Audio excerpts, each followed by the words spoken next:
Hola amigos, ¿qué tal? Yo soy GasanTrader y en este nuevo vídeo vamos a continuar la serie de vídeos del curso Aprender Trading desde cero. El otro día estuvimos hablando sobre el volumen y decíamos que era el reflejo de la negociación. Vamos a continuar en esa línea y vamos a hablar sobre realmente lo que mueve los mercados, ¿vale? Así que vaya a comprender, espero, cuando termine este vídeo un poco, cómo se mueven realmente los mercados y cuáles son las fuerzas que mueven el dinero, ¿vale? Así que no olvides suscribirte a mi canal para más vídeos como este y vamos con ello. Como os decía, el volumen al final, hablábamos, ¿no? Que era la negociación, había un comprador por cada vendedor, con lo cual simplemente el que estaba comprando y el que estaba vendiendo estaban haciendo lo mismo, en el mismo punto, en el mismo instante. Pero lo que ocurre es por qué uno está vendiendo y por qué otro está comprando en ese instante, ¿no? Realmente el que haya volumen o no haya volumen, realmente puede quedarse un poco fuera de lugar si realmente no lo ponemos en contexto, ¿vale? Hay días que hay una negociación brutal, pero resulta que luego no pasa nada, ¿vale? Entonces lo que tenemos que entender es qué es lo que mueve realmente a los mercados, ¿vale? Y desde mi punto de vista os voy a intentar transmitir esto lo mejor que pueda y espero que después de este vídeo comprendáis un poco mejor cómo se mueven los mercados. Al final los mercados se mueven por información o expectativas, una de las dos.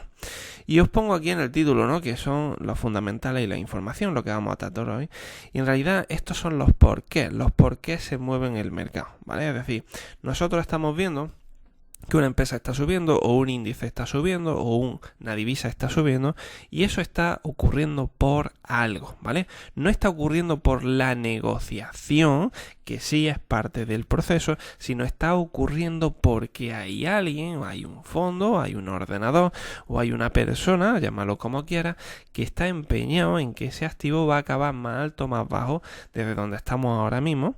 Es decir, está recibiendo cierta información o tiene ciertas expectativas y eso es lo que hace y eso es lo que provoca que él tenga esa tendencia a ir subiendo precios o a ir bajando precios. ¿Entendemos la idea? Es decir, no el volumen en realidad no es el que crea los movimientos, sino lo que crea los movimientos es quien tiene esa información y luego genera el volumen, ¿vale? Es decir, que nosotros tenemos que ir un paso más adelante de lo que es simplemente el volumen. Tenemos que decir por qué hay ahí ese volumen, por qué hay ahí esa negociación. Y todo parte de la información que cada uno dispone, ¿vale? Digamos que este es el por qué. Si nosotros nos vamos a qué es lo que realmente lo mueve, ¿no? Que realmente mueve los activos, podremos diferenciar dos tipos de información o dos tipos de fundamentales o dos tipos de datos. Vamos a ponerlo, ¿no? Uno lo que son la realidad, ¿vale? Y otro lo que son las expectativas. La realidad al final es lo que estamos viendo hoy, pero esa realidad puede estar manipulada de cierta forma o puede estar muy retrasada en el tiempo. ¿Me explico?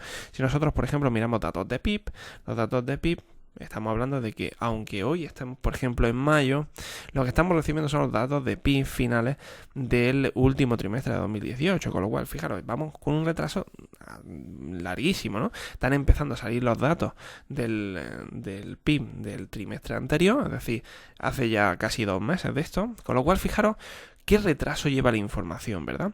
Y la pregunta es la siguiente, y bueno, ¿y por qué el mercado se mueve con esa información de tanto tiempo atrás? Y esta es la respuesta, o por lo menos yo, desde mi experiencia, esta es la respuesta, y es que esa información que ya es pública, esa información que ya todo el mundo la conoce, esa información que ya no sirve para nada, porque desde hace 3, 4, 5 meses, realmente ya no nos sirve, ¿vale? Ya no nos sirve. Cuando una empresa da resultados, vamos a ver un ejemplo, ¿vale? Cuando una empresa da resultados, por ejemplo, Amazon, ¿vale? Ahora hablaremos sobre ella. Dice, Amazon dio resultados, ¿vale? Y ahora resulta que esos resultados son del trimestre anterior, con lo cual, esos resultados, digamos que los da, por ejemplo, el día 24 de abril, cuando el trimestre ha terminado el día 31 de mayo, el 31 de marzo, perdón. Entonces lo que estamos viendo es que esos datos que estamos recibiendo tienen un retraso de 20 y pico días y no sabemos realmente lo que está pasando ahora para el futuro, ¿vale? Entonces al final esos datos no nos están sirviendo tanto como lo hacen las expectativas, ¿vale? Esas expectativas, ¿qué quiero referirme con expectativas? Las expectativas al final son información que no se conoce, puede ser por ejemplo porque alguien sepa algo de alguna empresa, eso suele ocurrir mucho, por ejemplo en el trading institucional de opciones. Puede ser esa información oculta o puede ser una expectativa de un cambio de comportamiento, un cambio de económico de cualquier cosa, y esa expectativa es lo que realmente acaba moviendo los mercados. Voy a poner un ejemplo para que entendamos a lo que me refiero y por qué la realidad no es lo que realmente mueve los mercados, sino que son las expectativas, ¿vale? En la semana pasada estuvimos hablando sobre el caso de Amazon y de cuando Warren Buffett dijo que, oye, tengo posición en Amazon, ¿vale? Si recordáis, esto lo hicimos la semana pasada y Amazon subió hasta las zonas de 1920, ¿vale? Digamos que la semana pasada tuvimos la realidad. La realidad es que Warren Buffett sabemos ya que tiene posición en Amazon, ¿vale? Esa es la realidad. Pero realmente la expectativa, ¿cuál es? La expectativa es que ya no me sirve que Warren Buffett esté dentro de esta empresa porque eso ya lo sabe todo el mundo, ¿vale? O sea que a partir de aquí me voy a mover como me dé la gana. Si nosotros nos damos cuenta de una cosa y es que Amazon estaba en la zona de 1830 cuando se publica esta información y vemos que Amazon sube $100 o $100 y pico después de esa información, ¿vale? ¿Qué es lo que hace el mercado después de esa información? Directamente sabe que esa realidad ya no existe, ya realmente todo el mundo la sabe, con lo cual no nos aporta nada y Amazon vuelve otra vez al mismo sitio donde estaba antes. Es decir, lo que os quiero decir con esto es que la realidad puede modificar temporalmente la cotización de un activo, ¿vale? Esos fundamentales pueden modificar temporalmente la cotización de un activo, ¿vale? Unos resultados, lo que sea. Pero luego la expectativa de lo que va a ocurrir realmente en Amazon o lo que va a ocurrir realmente en otras empresas o en otros índices o en otras divisas es lo que realmente provoca que se mueva, porque anticipan esos movimientos, ¿vale? Entonces, ¿qué es lo que ocurre? Lo que ocurre es que la gente se piensa que el mercado se mueve según los datos actuales, ¿vale? Entonces, a mí me gusta pensarlo de otra forma. Me gusta pensarlo desde otra perspectiva, incluso ya he hecho algún vídeo sobre ello, ¿no? Con la teoría de la opinión contraria. No implica que todo lo que salga en el mercado sea a la inversa, ¿vale? No implica que tengamos que pensar de esa forma. Pero si piensas de forma inversa, como salen las cosas en el mercado, normalmente sueles acertar, ¿vale? Entonces, por ejemplo, sale una información de que Warren Buffett está en esto, Amazon se dispara, ¿y tú qué piensas? Dices, bueno, si todo el mundo está comprando hoy, todo el mundo está recibiendo esa información, yo puedo pensar justo lo contrario. Puedo esperar que todo el mundo ya haya comprado, ya no haya nadie que compre y eso haga que el precio baje, ¿vale? Digamos que esa teoría de la opinión contraria, esa forma de exponernos a la realidad frente a las expectativas, nos va a posicionar en una posición, por lo menos desde mi punto de vista, que es bastante mejor que estar con todo el mundo que está haciendo exactamente lo mismo por los mismos motivos. Yo creo que por lo menos eso es así, ¿vale? Entonces, una de las cosas interesantes son los resultados empresariales. Por ejemplo, se puede ver que hay diferentes noticias fundamentales que mueven los mercados, que ahora lo comentaremos, pero al final esas noticias, que son los fundamentales de las empresas, la pregunta es cuándo se publican, ¿no? Esa publicación es mucho más tardía y si nos damos cuenta, a veces esos resultados se publican en zonas extremas de la cotización del mercado, ¿no? Y al final luego lo que provocan muchas veces son o giros o provocan un comportamiento anómalo en esas zonas y es por esto, ¿no? Es porque esos datos anteriores provocan un cambio ligero sobre las expectativas que se tenían de corto plazo y al final los mercados acaban reflejando esa información, acaban reflejándola temporalmente. Luego al final el activo tiene que hacer lo que le dé la gana, ¿vale? Porque para eso es el activo, pero ¿se comporta bien o se comporta mal? Vamos a verlo. Vamos a ver un ejemplo de Google, por ejemplo. En los últimos resultados empresariales que se publicaron en Google, que esto fue hace pues cuestión de un mes aproximadamente, fijaros aquí abajo os sale un texto, ¿no? Aparece un texto, pone earnings, pone 10.97 est, que es la estimación, y luego 11.9, que es el actual, es decir, el dato real era $1 por encima de la estimación. Es decir, cualquier persona que venga y diga qué resultado ha tenido Google, y diga, tío, ha tenido resultados mejores de lo esperado, ¿no? Dice, pues, ¿qué va a esperar? Por lo menos que suba Google, ¿verdad? Pues no, esa información, fijaros si es tan así el mercado, que no, Google en ese momento se desplomó en torno a un 8% ese día y te quedas diciendo, vamos, si esa información que me está dando el mercado, que técnicamente es cierta, ¿no? ¿Por qué Google reacciona de forma inversa a esa información? Esa es la pregunta que deberíamos de hacernos. Con lo cual deberíamos de llegar a la siguiente conclusión, es que esos datos, esa realidad que nosotros recibimos por parte del mercado, lo primero que están retrasados y lo segundo que ya no nos sirven para nada, ¿vale? Esa información ya no nos sirve para nada, con lo cual hay que pensar un paso más adelante, ¿vale? Vamos a ver el caso de Tesla. Bueno, este caso es interesante porque ahora mismo está en ebullición y os explico por qué. Yo ahora mismo tengo posición en Tesla, no sé si saldrá bien o si saldrá mal, pero la cuestión es la siguiente. Vamos a pensar lo que está ocurriendo en Tesla. De buena primera, Tesla que estaba dando. Esto es algo súper curioso que quiero que lo tengamos en cuenta. Yo lo comenté en su momento en la Trading Room. Pero es súper curioso. Fijaros, tenemos los primeros resultados positivos de Tesla en el tercer trimestre del año pasado. Y tenemos también resultados positivos en el último trimestre del año pasado, ¿vale? Tenemos cosa que no había pasado nunca, ¿vale? Tesla dando beneficios, que lo decíamos, ¿no, tío? Tesla dando beneficios, qué raro, ¿no? Bueno, eso provocó que Tesla se fuera al máximo prácticamente, máximo histórico. Y a partir de aquí, ¿vale? Justo en mitad de ese trimestre y tal, justo a partir de aquí ya ha empezado Tesla a perder, prácticamente ha perdido la mitad de su valor, ¿no? Casi, bueno, yo diría la mitad de su valor. Desde el máximo, o sea, fijaros la cuestión, tiene resultados positivos, la gente se pone como una moto y de buena primera te encuentras que 6 meses después, vale la mitad, cuando nunca había tenido beneficios, ¿no? Entonces, te das cuenta de una cosa, y es que cuando se están publicando esos datos, la gente peca de confiado de que las cosas van a seguir estando igual que están saliendo. Pero a veces una empresa da resultados positivos o negativos por un dato extraño, ¿vale? Por cualquier reajuste de su balance. Y al final eso no es tanto lo que necesitamos ver. Lo que necesitamos ver es lo que está esperando la gente, lo que está esperando los fondos sobre ese movimiento.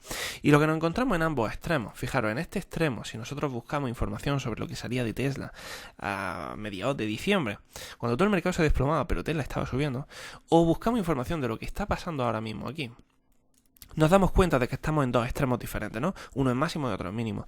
Pero las noticias que se están publicando en Tesla en la zona de diciembre en máximo eran hiperalcistas. Eran totalmente de confianza en la empresa, de que aquí no pasa nada, de que esto se va al cielo, ¿vale? Era eso exactamente, ¿vale?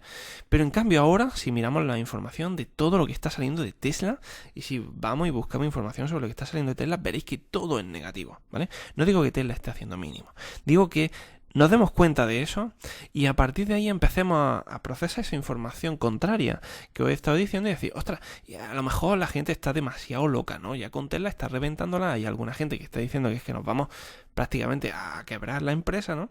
Cuando, bueno, sí, vale, quebrará, pero no va a quebrar hoy, no va a quebrar mañana. Esto lleva un proceso si es que la empresa va a quebrar, con lo cual lleva tiempo y al final acabará bajando, acabará subiendo. ¿Entendemos la idea? Entonces, al final, ¿qué es lo que ocurre? Ese papel de esa información es teórica, ¿vale? Pero luego al final el movimiento que hacen es por expectativa y es puramente sentimental. Es puramente por información que tengan o por expectativas que tengan de lo que va a ocurrir en el futuro.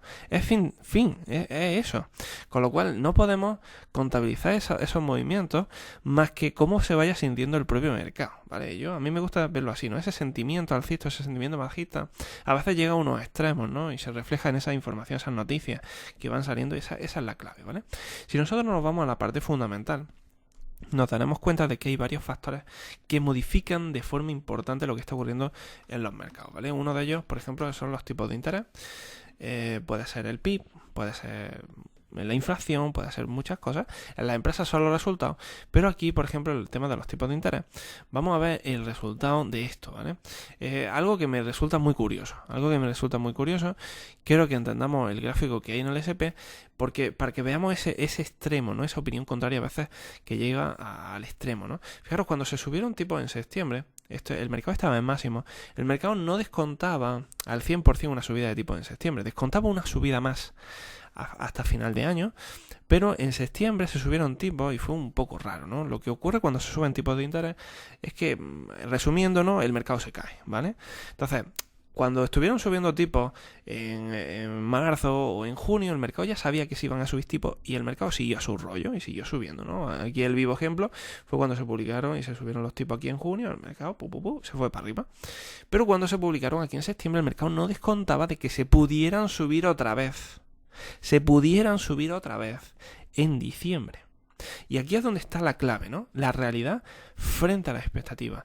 Se esperaba para 2018 3 subidas de tipos de interés, pero el mercado cuando se subieron en septiembre, cosa que no había pasado en una harta de años, no sé desde cuándo, pero un huevo de años, me acuerdo que lo estuve mirando y hacía un montón de años, 20 años lo menos, quiero recordar. ¿Qué es lo que ocurre? Lo que ocurre es que suben tipos y dice el mercado, ostras tío, ¿y si subieran los tipos en diciembre? Esto sería una hecatombe. ¿Qué es lo que ocurre? A partir de ese momento, a partir de que el mercado se diera cuenta, ostras tío, ¿y si subieran otra vez tipos? Yo tenía descontado 3 subidas y ahora resulta que hay 4. A partir de ese momento el mercado se pegó una leche brutal. Pero fijaros, en diciembre se subieron tipos. Creo que fue pues por el día 19 de diciembre, ¿vale? Se subieron tipos, es decir, el mercado descontó correctamente que se iban a subir tipos. El mercado cayó 3 días y a partir de ahí descontó que la política monetaria de la FOM iba a cambiar radicalmente. Y fijaros que ahora mismo estamos cerca de máximo y la política monetaria de la FOM, cosa que no se dijo en diciembre, se dijo ya a partir de marzo. Fijaros, en marzo, cuando ya se dijo esto, estábamos por aquí. Ojo al tema, estábamos por aquí, fue cuando la FOM empezó a cambiar la política monetaria. Entonces, fijaros la idea, o sea, la idea es impresionante, o sea, te puedes fijar en los fundamentales para ver cómo se mueve el mercado y al final el mercado va a hacer lo que le dé la gana, justo a la inversa de con lo que te puedes esperar, porque realmente lo que está descontando es el futuro, no lo que está pasando hoy, ¿vale? Es decir, el mercado hoy vale lo que vale por todo lo que le rodea y por todas las expectativas, pero a futuro es lo que va, esa expectativa a futuro es lo que va a generar el movimiento. Y ahí es donde tenemos que estar atentos, ¿vale? Entonces, al final, todo esto es simplemente cuestión de ver cómo están no solo los fundamentales de las empresas ni de la economía, sino ver lo que la gente está esperando de eso, ¿vale? Y esa modificación de lo que la gente está esperando es lo que al final acaba realizando movimientos más grandes o más pequeños. Es decir, si yo espero que algo suba y eso no sube, al final, ¿qué voy a decir? Pues esto no va a subir, va a caerse. Y me pongo para abajo y al final ese activo acaba desplomándose. Todo el mundo acaba pensando lo mismo en el mismo momento, en la mayoría de los movimientos. Es decir, cuando el mercado se desplomó en diciembre, todo el mundo pensaba que esto íbamos a reventar, ¿vale? Y al final el mercado no ha reventado, no hemos ido a máximo. Entonces, todo el mundo acaba pensando cosas parecidas porque recibe los mismos estímulos, recibe la misma información y se fija en las mismas cosas porque no han enseñado lo mismo. No pensáis así, cambiad de forma de ver y pensad de una forma mucho más objetiva, ¿vale? Así que bueno, chicos, lo vamos a dejar aquí. La semana que viene cumplimos ya 4 años de proyecto, así que algo tenemos preparado por ahí. Y nada, espero que hagáis buen trading esta semana y nos vemos en la siguiente. Muchas gracias como siempre por escucharme. No olvidéis darle a me gusta, compartirlo con vuestros amigos y suscribiros a mi canal. Nos vemos en el siguiente y hasta luego.